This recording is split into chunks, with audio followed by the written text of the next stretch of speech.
शैतान बोलता है ना कई बार आपको, तेरा पास्ट कैसा है, तेरा पास्ट कैसा है, कितना तूने गंदे काम किए। आज से उसको आप कहेंगे मेरे पास्ट को छोड़, क्षमा छोड़, यीशु ने गाड़ दिया उसे।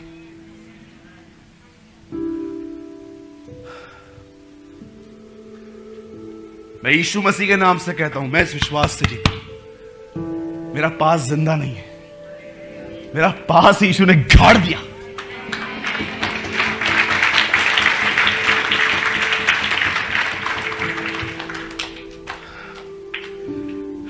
मेरे भाइयों, मेरी बहनों, सदैव इस बात को याद रखिए, सुना हुआ वचन मात्र उसे एंजॉय मत कीजिए। मैं इतना भी जानता हूं, ये वो कलीसिया है महाराष्ट्र की जहां पर परमेश्वर बड़े सामर्थ्य तरीके से बात करता है, लेकिन याद रखना इस चीज को, मैसेजेस को एंजॉय करना बंद कर दो। एथेंस के लोग नई नई बातों को सुनने में अपना समय बिताते थे, ये स्पिरिट को निकालो।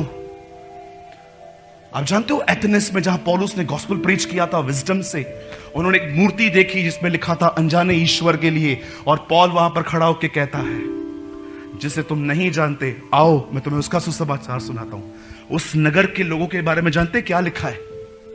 वे नई नई बातों को सुनने में बड़े इच्छुक थे। ओह, पॉल एक नई बात लेके आया है। He is telling someone who raised from the death. ये कहता है कोई मुर्दों में से जी उठा, आओ हम सुनते हैं। और वो सब जमा होते थे और बड़े सुनते थे। नेक्स्ट डे कोई और आएगा, उसको भी सुनेंगे। उन्हें सत्य को पहचानने में कोई मतलब नहीं था, वे नई नई बातों को सुनने के व्यस्त रहते थे। ये स्पिरिट को निकालो और परमेश्वर के वचन को जानो। आप जानते हो पौलुस की बनाई हुई कलीसियाओं के नाम क्या क्या थे? बताइए। एक ही बताए, कोरिन्थियो, और कोई एक ही बताए, कोरिन्थियो और गलातियो, एफिसियो, हाँ, कोलिसियो, फिलिपियो। और कितने लोग ये बात जानते हैं इसकी एक और कलीसिया थी, इसका नाम था बिरिया। क्या नाम था उनका? बोलिए बिरिया। उसको लेटर क्यों नहीं लिखा?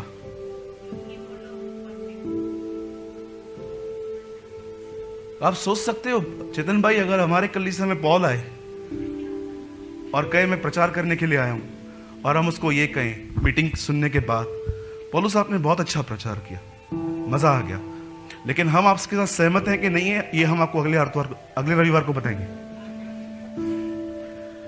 पौलुस बोलेगा पूरा हफ्ता क्या करोगे? पूरा हफ्ता जानेंगे, जाके देखेंगे जो आपने प्रचार किया वो लिखा है। जब पौलुस ने ऐसे लोगों से मुलाकात की तब वो जान गया इन्हें लेटर लिखने की कोई जरूरत नहीं है, they are a noble people, ये वचन को जानने वाले लोग हैं। वचन को जानो, और परमेश्वर ने जिन भी सर्कमस्टेंस में आपको रखा है ना, वहां रहो, वो आप में धीरज पैदा करेगा। आपको मैं सच्ची बताता हूं, इतने मूर्ख भरे काम करते हैं कुछ विश्वासी, क्योंकि धीरज नहीं है। They don't have any patience. हर काम में जल्दगी, हर काम में जल्दी, ये ले लूं, ये ले लूं, ये करूं, ये करूं, वो करूं, वो करूं। चलो मैं आपसे एक आखिरी सवाल पूछ के हम इस संदेश को समाप्त कर रहे हैं। यहां देखिए, जब सैमुएल ने दाऊद पर हाथ रखा अभिषेक के लिए, तो दाऊद ने सेवा कब शुरू की? अगले दिन। हाँ, क्यों? आज आप किसी को एक बार कह दो क्या प्रचार करता है, आपके बाजू में कलीसिया खोल देगा, और 3-4 तो आपके लोगों को लेके जाएगा। आजा, आजा, आजा, हाँ, आपके 3-4 लोगों को लेकर चर्च चालू कर देगा। जानते हैं क्यों? धीरज नहीं है। अंकल दिनकरण को जब परमेश्वर ने बुलाया स्वर्ग में ये कहने के लिए कि तू 24 घंटे सेवकाई कर, जानते हैं अंकल दिनकरण ने क्या कहा? मैं नहीं करूंगा। कबूतर का पंख पड़ा था वहां पर साइन के लिए, इंग्लिश में लिखा था, I lord Jesus Christ appoint you for full time ministry. और उसने कहा नहीं करूंगा। अंकल दिनाकरण को यीशु ने कहा क्यों? बोलता है मैं आपके लोगों को जानता हूं जो 24 घंटे पास्टर हैं, खाने के लिए नहीं है उनके पास, कपड़ा नहीं है, एकदम गंदी लाइफ जी रहे हैं, वो कुछ भी नहीं है उनके पास। जानते हो अंकल दिनाकरण ने क्या कहा? मैंने उनको कभी बुलाया ही नहीं था, जबरदस्ती मेरे कंधे पे आके बैठे। परमेश्वर की बुलाहट पाने के बाद 8 साल तक वो काम करते रहे। 12 साल की यीशु ने उम्र में इतना ज्ञान हासिल किया, हम सब मिलके भी उससे बात नहीं कर पाते थे।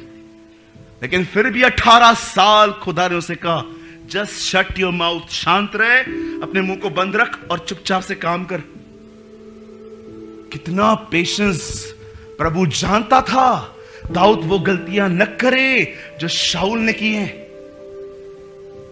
शाऊल के निर्णय पूरी तरह से मूर्खता पूर्ण होते थे। याजक भी बनना है, काटना भी है, राजा भी बनना है, जीतना भी है। एक दिन प्रभु ने कहा मैं फेडअप हो चुका हूं इस आदमी से, इसके अंदर कोई पेशेंस नहीं है। तब परमेश्वर ने दाऊद को जब देखा तो क्या देखा? दाऊद में भी नहीं है। अब एक काम करते हैं, इसको कंप्लीट करके खड़ा करेंगे। शाऊल को दाऊद के पीछे लगा दिया, शाऊल दाऊद के पीछे, दाऊद प्रभु के पीछे। और वो 13 साल सहता गया, सहता गया, सहता गया। उसके बाद जब वो 30 साल का हुआ, प्रभु ने कहा प्रेज द लॉर्ड, अब ये बंदा तैयार है, चलो खड़ा कर दो। धीरज को अपना पूरा काम करने दो ताकि तुम सिद्ध और अनुभवी हो जाओ। ये घाई वाला स्वभाव निकलने दो। बोलो यीशु मसीह की